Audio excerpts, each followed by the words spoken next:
बिस्मिल्लाहिर्रहमानिर्रहीम नहमदुहु व नुसल्ली व नुसल्लिमु अला रसूलिहिल करीम अम्मा बाद। अज़ीज़ दोस्तों, अल्लाह ताला का इरशाद है, इन्नमा अम्वालुकुम व औलादुकुम फ़ितना। ईमान वालों को मुखातब करके कहा जा रहा है, तुम्हारा माल, तुम्हारी औलाद आजमाइश है, फितना है। माल और औलाद को फितना क्यों कहा गया? हम इसमें से एक चीज़ ले लेते हैं, माल। माल को फितना क्यों कहा गया? माल आने के बाद अगर आदमी के अंदर तकब्बुर आ रहा है तो ये फितना है। पैसा कमाने के बाद, पैसा इकट्ठा कर लेने के बाद अगर आदमी के अंदर बुखल आ रहा है तो ये फितना है, ये मुसीबत है, ये आजमाइश है, ये इसकी पकड़ का बायस है। अपने पास माल आने के बाद दूसरों को हकीर समझ रहा है, अपने आप को बड़ा समझ रहा है, ये माल इसके लिए फितना है। माल कमाते हुए हलाल हराम की तमीज़ नहीं है तो ये माल इसके लिए फितना है। माल आने के बाद अल्लाह के अहकामात से गाफिल हो रहा है।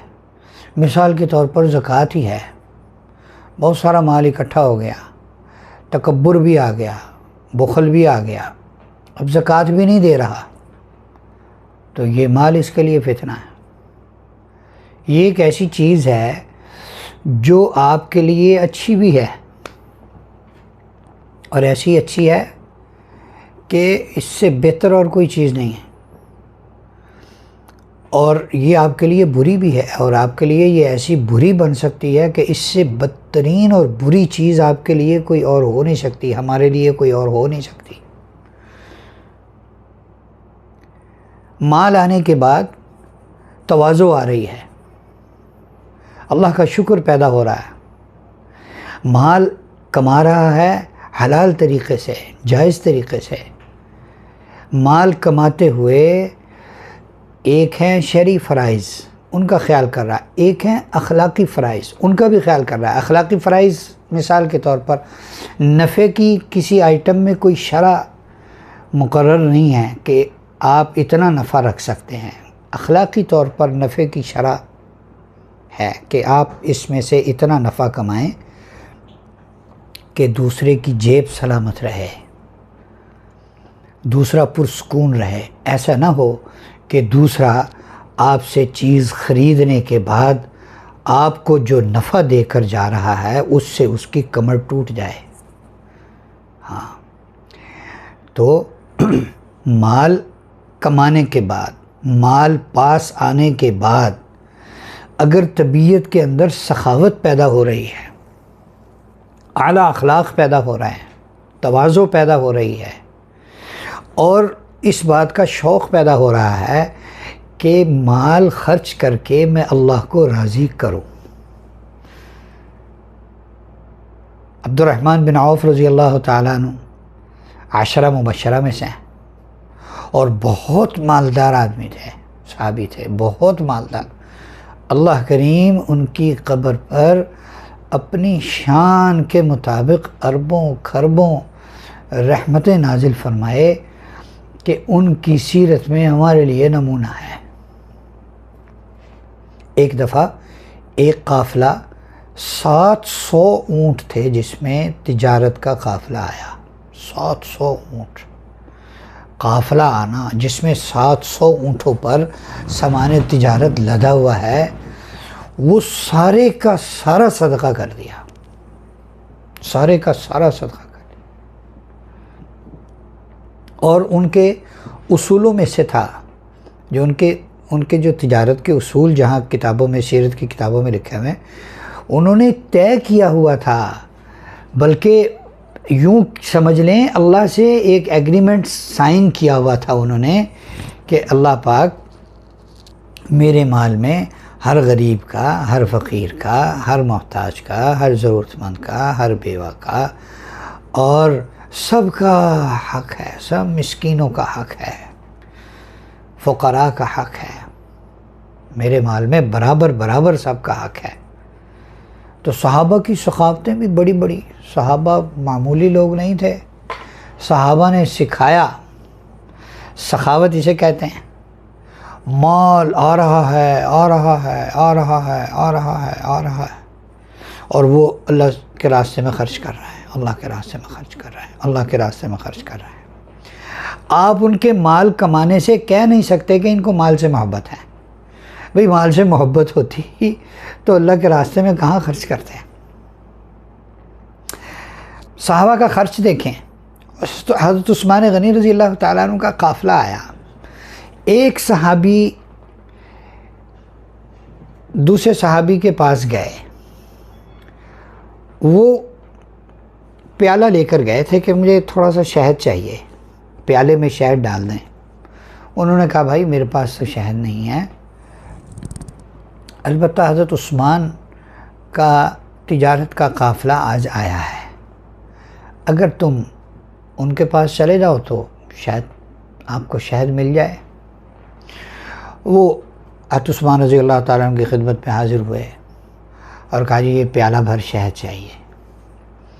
उन्होंने अपने खादिम से पूछा भाई शहद का कोई ऊँट आया है, भाई यानी किसी ऊँट पर शहद भी लदा हुआ आया है? तो उसने कहा जी हाँ, एक ऊँट है, उसमें 2 मटके हैं। तो हज़रत उस्मान गनी रज़ी अल्लाह तआला ने फरमाया एक मटका उस ऊँट से इसको दे दो। अब वो मुंशी देख रहा है यार ये आदमी एक प्याला लेकर आया है और इनको क्या सूझी के कह रहे हैं एक ऊँट दे, एक मटका दे दो इसको, अजीब आदमी है, वो दिल में सोच रहा है। खैर उसने हील हुज्जत की, कहने लगा हज़रत अगर इसको एक मटका दे दिया तो वो जो 2 मटके एक ऊँट पर लदे हुए हैं वो अनबैलेंस हो जाएगा काम। तो हज़रत उस्मान रज़ी अल्लाह तआला ने फरमाया इसको तुम 2 मटके दे दो,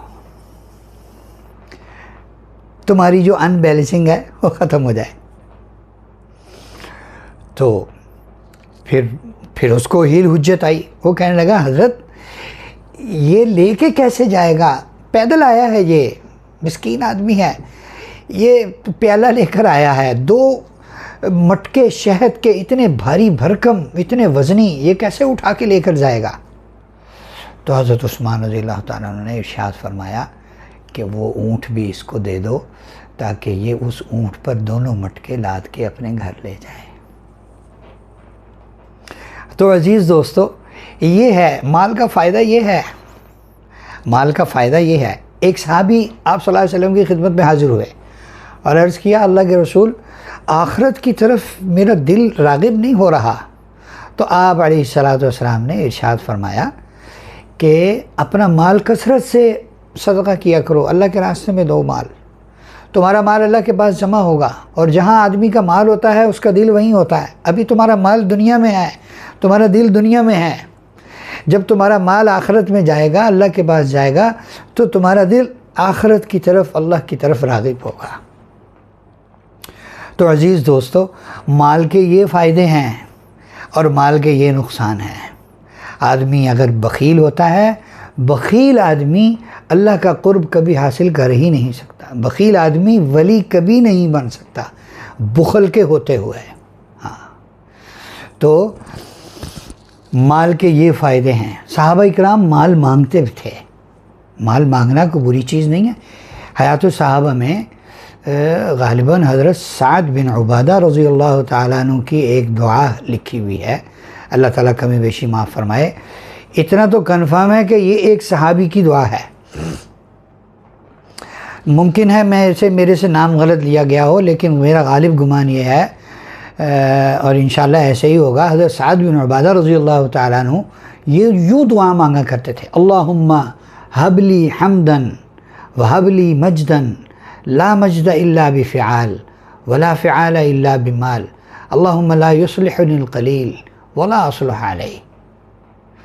ओ कमा काल के ए अल्लाह मुझे तारीफ़ अता फरमा, मुझे बुज़ुर्गी अता फरमा, लोगों में मेरी तारीफ़ हो, मेरी बुज़ुर्गी के तज़किरे हों, मेरे अच्छे तज़किरे हों लोगों में।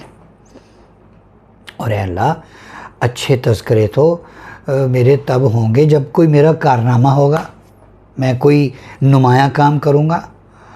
और ए अल्लाह ये जो नुमाया काम हैं, कार हाय नुमाया हैं, कारनामे हैं, ये तो माल से होंगे। और आगे कह रहे हैं अल्लाहुम्मा ला युस्लिहुनिल क़लील, अल्लाह थोड़े से मेरा काम नहीं बनेगा, थोड़े से मेरा काम नहीं बनेगा।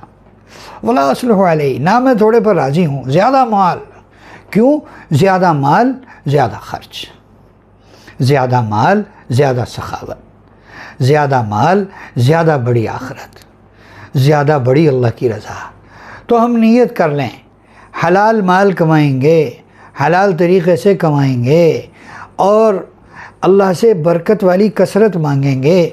और जब अल्लाह अता करेंगे, जितना भी अता करें उसको अल्लाह के रास्ते में इंशाअल्लाह ख़र्च करेंगे और अपनी दुनिया भी बनाएंगे, दूसरों की दुनिया भी बनाएंगे और अपनी आखिरत भी बनाएंगे। और आखिरी बात ये भी सुन लीजिए, किसी गरीब पर, किसी फ़कीर पर, किसी मोहताज पर माल खर्च कर दिया, अगर आपने, हमें अल्लाह ने तौफ़ीक़ दे दी और हमने किसी पर माल खर्च कर दिया, तो भाई अपना एहसान ना समझें उस पर, हाँ, कि मैंने इस पर एहसान किया। नहीं, आपने उसकी दुनिया बनाई, उसने माल कबूल करके आपकी आखिरत बनाई, उसका एहसान है आप पर। यूँ समझिए, यूँ समझिए, उसने आप पर एहसान किया, आपने उसकी 2 टके की दुनिया बनाई है। बस आपका पैसा 4 दिन रहेगा फिर ख़त्म हो जाएगा, और उसने आपका माल कबूल करके, आपका हदिया कबूल करके आपकी आखिरत बनाई जो कभी ख़त्म नहीं होगी। तो बताइए किसने बड़ा एहसान किया? देने वाले ने बड़ा एहसान किया कि कबूल करने वाले ने बड़ा एहसान किया? तो इस बात का ज़रूर ख़्याल रखिए। अल्लाह रब्बुल इज़्ज़त हमें बरकत वाला माल कसरत के साथ अता फ़रमाए और हमें सखावत की सिफ़त से माला माल और मुज़य्यन फ़रमाए।